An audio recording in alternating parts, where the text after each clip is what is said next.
Hello everyone, आज हम पढ़ेंगे क्लास 8 इंग्लिश का थर्ड चैप्टर और चैप्टर का नाम है glimpses of the past. Glimpses का मतलब होता है झलक। तो हमारे पास्ट की कुछ झलक इसमें दिखाई गई इस चैप्टर में। तो चैप्टर शुरू करने से पहले यहाँ पे कुछ हिंट दिया गया है कि क्या हम इस चैप्टर में पढ़ने वाले हैं। Here are some pictorial glimpses of the history of your country from 1757 to 1857। Pictorial का मतलब होता है चित्र के थ्रू, है ना, चित्र के द्वारा जो बताया गया है। तो चित्र के द्वारा कुछ हमारे पास्ट की झलक दिखाई गई हमारे देश की।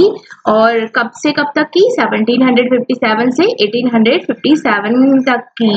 These pictures and speech bubbles which will help clarify your understanding of the conditions that led to the event known as the First war of independence in 1857। तो ये जो पिक्चर्स हैं और स्पीच बबल्स हैं, ये इनको स्पीच बबल्स कहते हैं। तो इससे हमें पता चलेगा कि कैसे जो पहला स्वतंत्रता के लिए यानी कि इंडिपेंडेंस के लिए पहली लड़ाई जो हुई थी, फर्स्ट वॉर जो हुई थी 1857 में, कैसे उसका उदय यानी कि वो कैसे हुआ था। तो यहाँ पे पहला टॉपिक दिया गया है द मार्टियर्स, यानी कि जो शहीद लोग हैं, शहीद होते हैं युद्ध में, जो मर जाते हैं लड़ते लड़ते, उनके लिए। At a function is in Delhi, तो दिल्ली के फंक्शन में ये बात कही गई, ओ माई कंट्रीमैन, ए मेरे वतन के लोगों, let your eyes fill with tears, अपनी आंखों में जरा पानी भर लो, आंसू भर लो।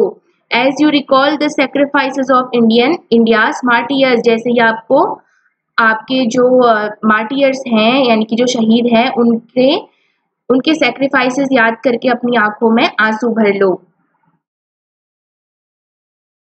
उसके बाद सेकंड जो है द कंपनीज कॉन्क्वेस्ट, यानी कि कैसे जो ब्रिटिश ईस्ट इंडिया कंपनी थी वो कैसे हमारे देश पे स्थापित हुई। ठीक है, तो 1757 से 1849 के बीच की बात है। विद इट्स सुपीरियर वेपन्स का मतलब होता है हथियार, the British East India company was extending its power in 18th century India. तो 18वीं शताब्दी के भारत में जो ब्रिटिश ईस्ट इंडिया कंपनी थी, अपने मजबूत हथियारों से वो क्या कर रही थी, भारत में अपना विस्तार कर रही थी। ये देखिए इंडिया का मैप है 1765 का, ठीक है। जो येलो कलर का इसमें दिखाया गया है वो है यहाँ पे इंडियन प्रिंसेस, यानी कि यहाँ पे भारतीय राजा राज करते थे। लेकिन जो पिंक कलर का दिखाया गया है ये है ब्रिटिश टेरिटरी, यानी कि यहाँ पर ब्रिटिश का अधिकार था इन 1765। तो आगे आप देखेंगे कैसे इतना सा जो पार्ट है, ये जो ब्रिटिश है वो पूरे भारत में हमारे फैल गए थे। Indian princess was short sighted. Short sighted का मतलब होता है जो दूरदृष्टि नहीं रखते हैं, ठीक है, जो भविष्य का नहीं सोचते हैं, सिर्फ वर्तमान का सोचते हैं। तो भारतीय जो प्रिंसेस थे वो क्या थे, भविष्य के बारे में वो कुछ भी उनको चिंता नहीं थी। दैट अपस्टार्ट राजा बा call the English merchants, they will help me to defeat them. तो ये जो राजा हैं वो क्या करते थे, आपस में लड़ाई करते थे, फिर क्या करते थे, अंग्रेजों की हेल्प लेते थे दूसरे राजा को हराने के लिए, ठीक है। तो ये जो राजा हैं वो कह रहे हैं कि इंग्लिश मर्चेंट्स को बुलाओ, जो अंग्रेज व्यापारी हैं उनको बुलाओ, they will help me to defeat him, ये मुझे मदद करेंगे दूसरे राजा को हराने के लिए। The people had no peace due to such constant fights. तो लोग बेचारे जो थे, कॉमन लोग जो थे, उन बेचारों को परेशानी हो रही थी। राजा लोग तो आपस में लड़ रहे थे, उनको क्या दिक्कत है, लेकिन जो बीच में मर रहे होते हैं या जिनको अपने परिवार छोड़ने पड़ते हैं उनको ज्यादा दिक्कत होती है।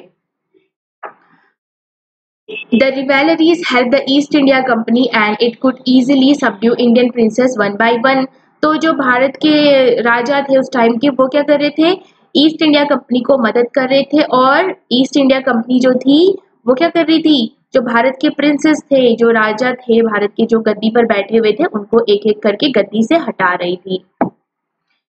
A far-seeing ruler like the brave Tipu of Mysore fought the British till died fighting। तो एक बड़े ही बहादुर रूलर थे, शासक थे, जिनका नाम था टीपू सुल्तान, आपने सुना होगा। तो वो थे मैसूर के, वो उन्होंने क्या किया था, मरते दम तक वो उन्होंने ब्रिटिश के साथ लड़ाई करी थी। अब देखो how did Indians react to these conquest. तो जैसे ही जो इंडियन रूलर्स है और अंग्रेजों के बीच जो लड़ाई हुई थी, तो उसके बारे में क्या इंडियन सोचते थे, ये इस पिक्चर में दिखाया गया है।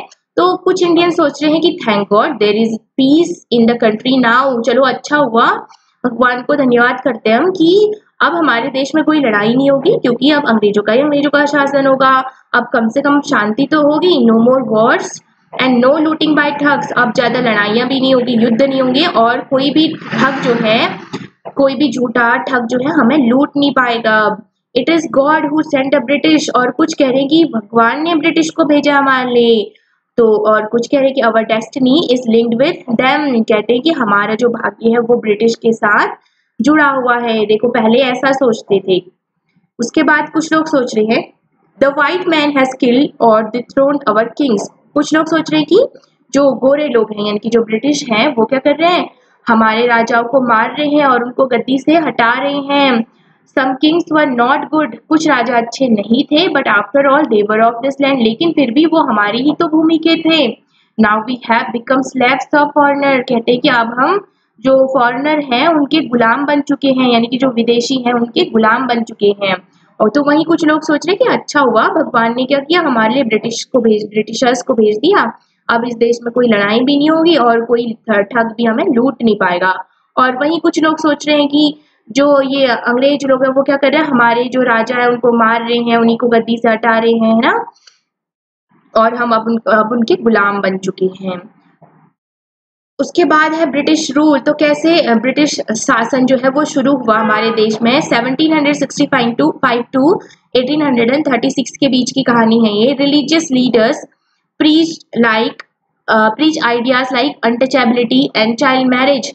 तो रिलीजियस लीडर्स का मतलब जो धर्मगुरु होते हैं उन्होंने कैसे कैसे आइडिया दिए, जैसे कि अनटचेबिलिटी यानी कि छुआछूत और बाल विवाह, ठीक है, ऐसे ऐसे उपदेश देने लग गए। Anyone who crosses the sea loses his religion, और ये कहते थे कि कोई भी जो समुद्र पार करता है वो अपना धर्म खो देता है।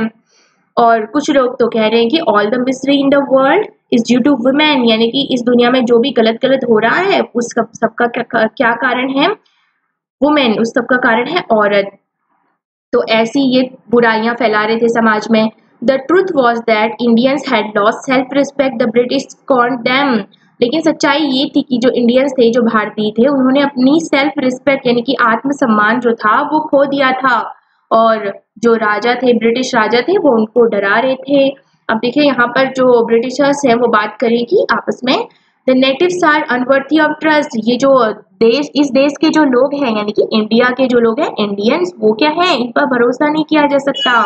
इनकैपेबल ऑफ ऑनेस्टी, ये ईमानदार नहीं है। लेकिन यहाँ पर एक इंडियन ही कह रहा है कि ट्रू, हाँ आप सच बोल रहे हैं, your honour, but I am honest, कह रहे हैं कि हाँ आप बिल्कुल ठीक बोल रहे हैं, ये इंडियंस तो बिल्कुल भी ईमानदार नहीं होते हैं, लेकिन मैं हूँ।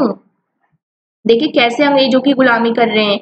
Being merchants the British wanted quick profit. तो मर्चेंट का मतलब होता है व्यापारी। तो व्यापारी होने के नाते जो ब्रिटिश थे वो चाहते थे कि जल्दी जल्दी उनको लाभ हो जाए, प्रॉफिट हो जाए। Their heavy taxes forced farmers to abandon their field. Abandon का मतलब होता है सौंपना, ठीक है।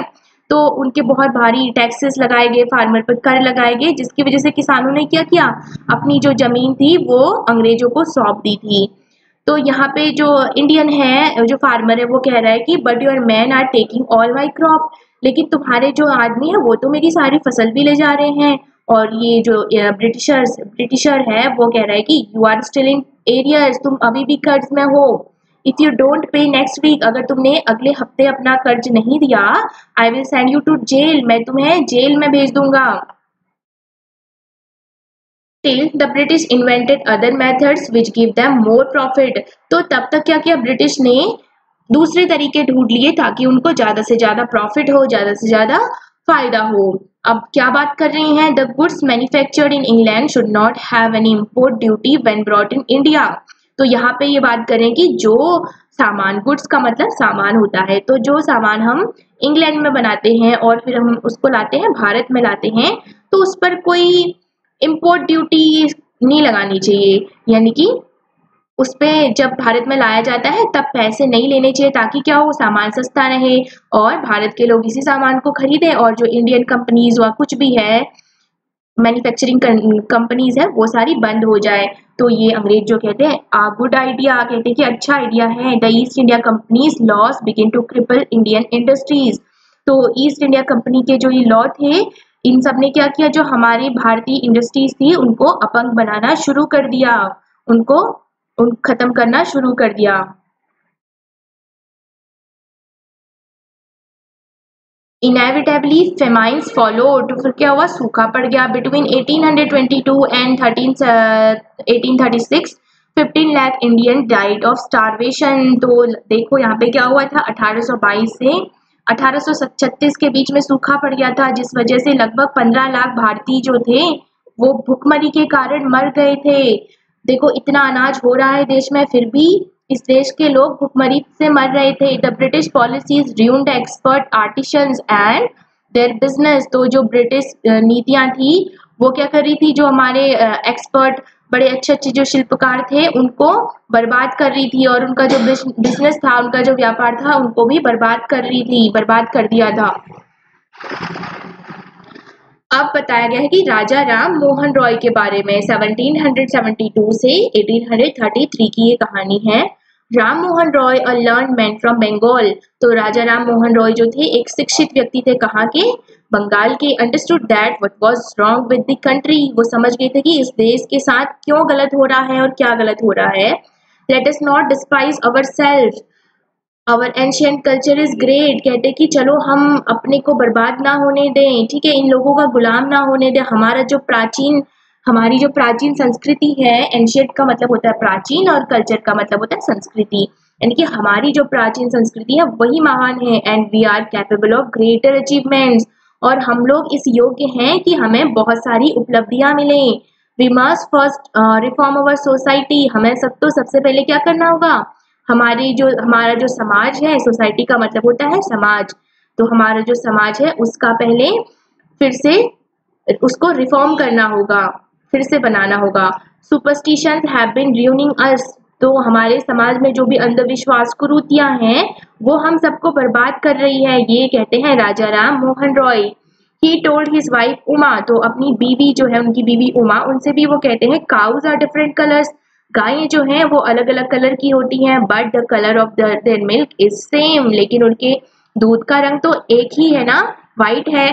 Different teachers have different opinions. तो अलग अलग टीचर्स जो है उनके क्या है, अलग अलग राय है। But the essence of every religion is the same. लेकिन हर धर्म का जो सार है वो एक ही है, ठीक है। कहने का मतलब ये है कि धर्म तो अलग अलग हो सकते हैं, लेकिन धर्म में जो सिखाया जाता है, जो बातें सिखाई जाती है, जो धर्म कहता है वो तो एक ही है। तो क्यों इतना भेदभाव करना है। He was attracted by science and modern language. और वो किससे अट्रैक्टेड थे, वो थे साइंस। उनको साइंस बहुत पसंद था, मॉडर्न नॉलेज बहुत पसंद थी उनको। नॉलेज शुड, वो कहते हैं कि knowledge should be practical and scientific. कहते हैं कि नॉलेज जो है, ज्ञान जो है वो प्रैक्टिकल होना चाहिए, व्यवहारिक होना चाहिए और वैज्ञानिक होना चाहिए, साइंटिफिक होना चाहिए। ये थ्योरेटिकल यानी कि सिर्फ हमें किताबी ज्ञान नहीं होना चाहिए, व्यवहारिक ज्ञान होना बहुत जरूरी है।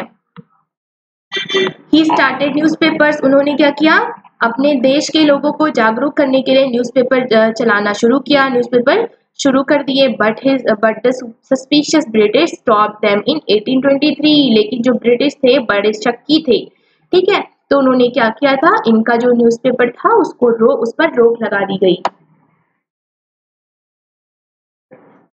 He crossed the seas and went to England to see what made the British powerful। तो राजा राम मोहन राय ने क्या किया, समुद्र पार किया और इंग्लैंड गए ये जानने के लिए कि आखिर ऐसा क्या है जो ब्रिटिश इतने पावरफुल हैं। देयर ही टोल्ड देम, वहां उन्होंने कहा कि we accept you as rulers. तो हमने तो तुम्हें अपना रूलर मान लिया है, ठीक है, हमने तुम्हें अपना राजा मान लिया है। And you must accept us as subjects.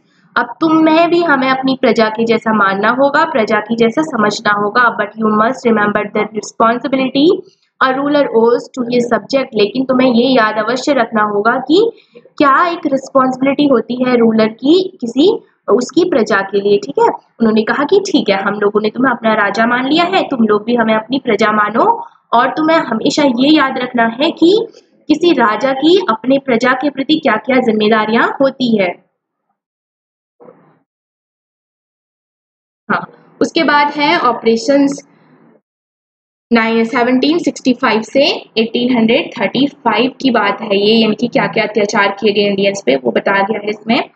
But the British continue to oppress Indians. लेकिन ब्रिटिश लोग जो थे वो अभी भी इंडियंस पे अत्याचार करे जा रहे थे।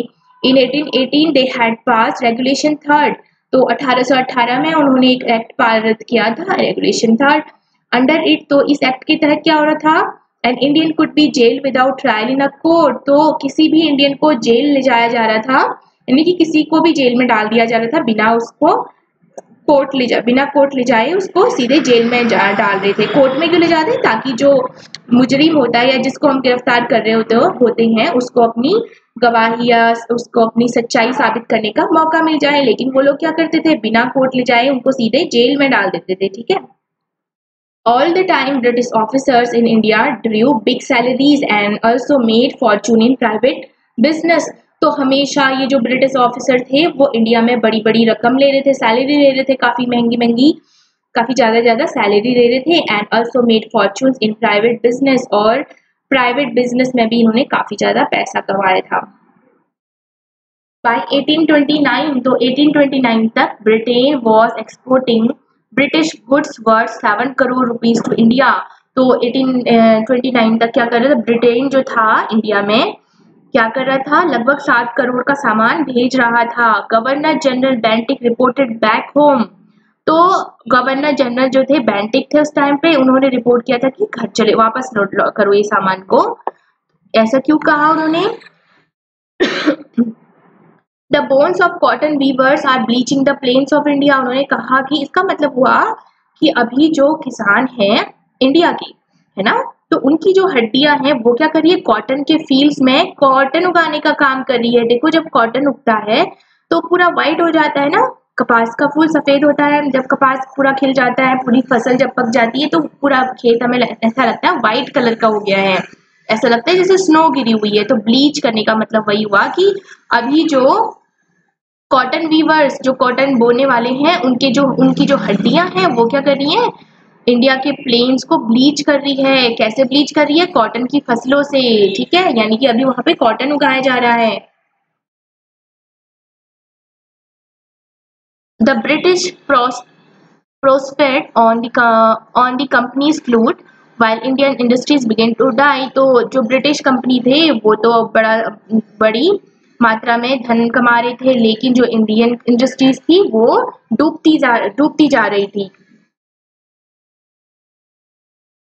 अब देखो इतना सब अंग्रेज कर रहे थे हमारे साथ, वो हमारे देश में रह के क्या कर रहे थे, अपना सामान लेके आ रहे थे और फिर ऊंची ऊंची कीमतों पे बेच रहे थे। पहले तो उन्होंने क्या किया था, सस्ते में बेचा था ताकि जो हमारा सामान है वो, जो हमारी इंडस्ट्रीज है वो बंद हो जाए। और फिर क्या कर रहे थे, इंडियंस पे अत्याचार भी कर रहे थे, उनको बिना कोर्ट में हाजिरी दिए वो जेल पहुंचा दे रहे थे। तो इस वजह से भारतीयों में बहुत ज्यादा असंतोष जाग गया, यानी कि बहुत ज्यादा वो क्या हो गए, अंग्रेजों से परेशान हो गए, ठीक है। Education in India was in Persian and Sanskrit. तो इंडिया में उस टाइम पर जो शिक्षा थी वो पारसी या फिर संस्कृत में दी जाती थी। इन 1835 Englishman named Macaulay suggested a change. तो 1835 में एक मैकॉले जो थे इंग्लिशमैन, उन्होंने एक चेंज के लिए बोला कि उन्होंने बोला we should teach the natives through the English language. तो उन्होंने कहा कि हमें नेटिव्स को इंग्लिश लैंग्वेज में पढ़ाना चाहिए। आई एग्री, ये जो अंग्रेज हो गए थे कि हाँ बिल्कुल तुम सही बात कर रहे हो। तो इंडियंस, जैसे ये लॉ आया कि जो एजुकेशन है वो इंग्लिश लैंग्वेज में होगी, इंडियंस क्या सोचते हैं, देखो, English education produced clerks to home the British gave petty jobs under them. तो इंग्लिश एजुकेशन से क्या हुआ, क्लर्क बनाए गए, जिससे जो क्या करते थे, ब्रिटिश उनको एक जॉब दिया करती थी। Incidentally it also produce a new generation of intellectuals.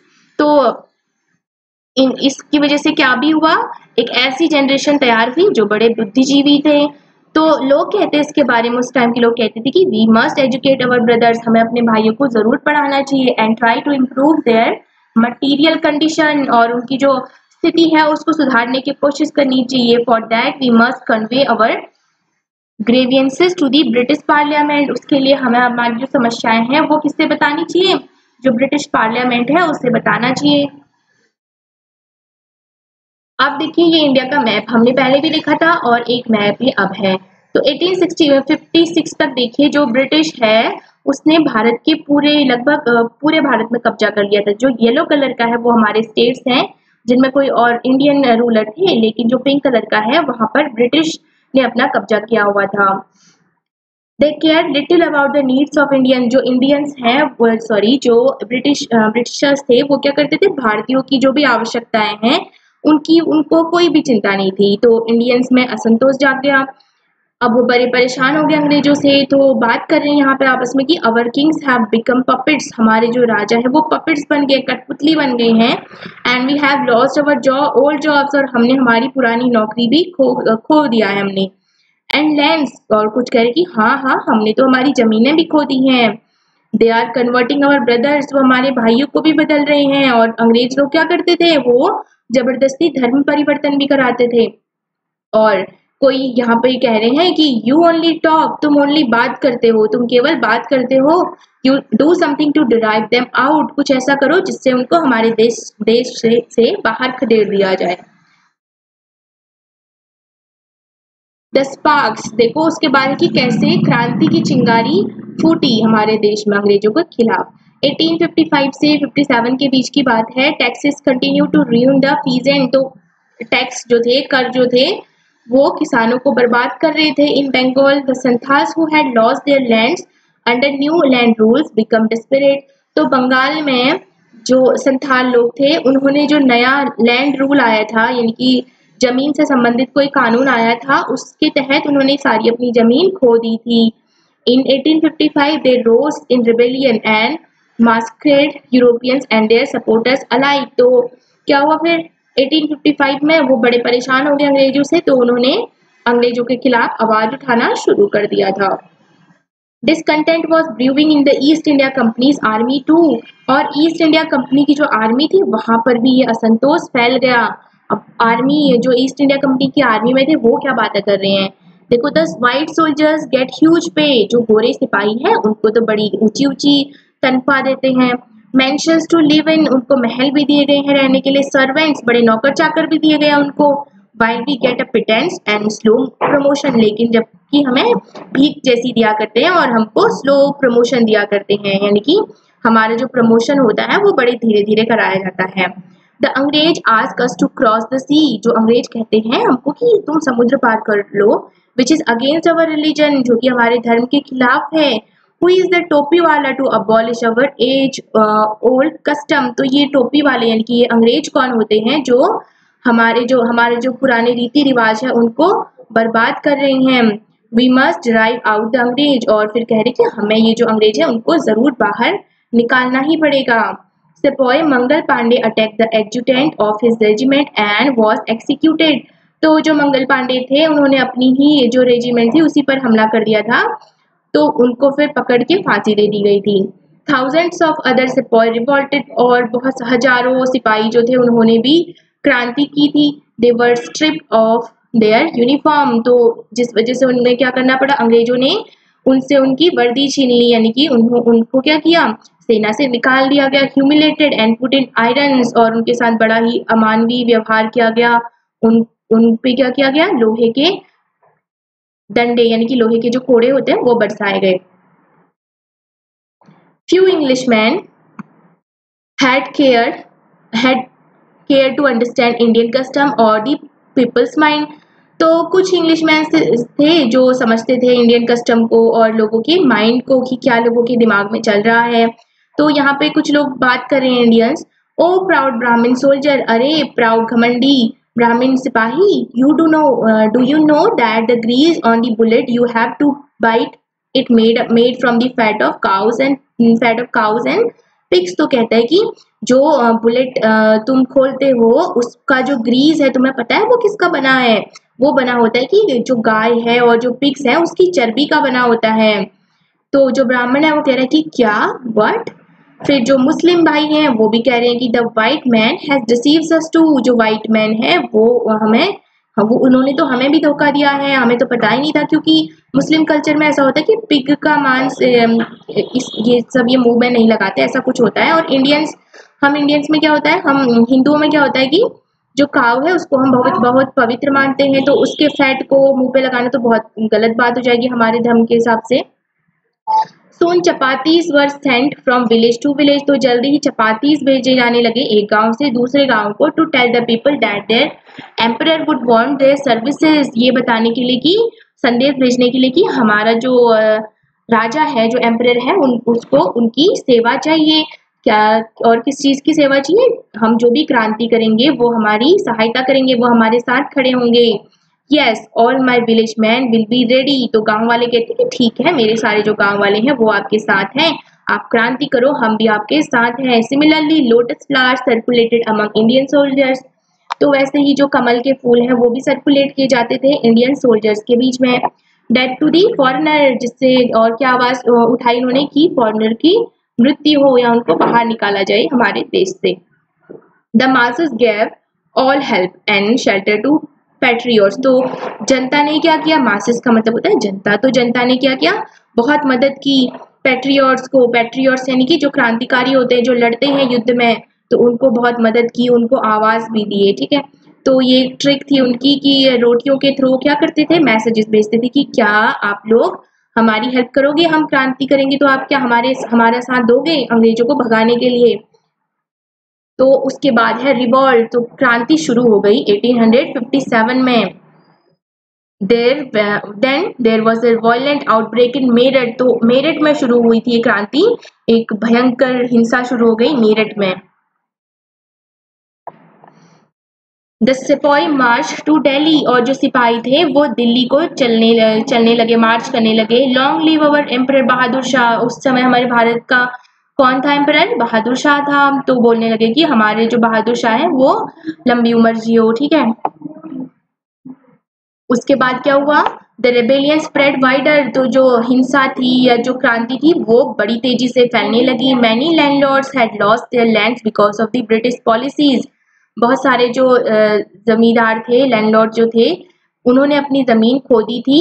जो ब्रिटिश पॉलिसी आई थी उसके तहत उन्होंने अपनी सारी जमीन खो दी थी। एंड दे वर सोर, और वो भी अंग्रेजों से परेशान हो गए थे। ठीक है, हताश निराश हो गए थे वो भी। The white man's rule must end, तो कहते हैं कि इन अंग्रेजों का शासन तो जरूर खत्म होना चाहिए। Yes we will help you, हाँ हम तुम्हारी मदद करेंगे।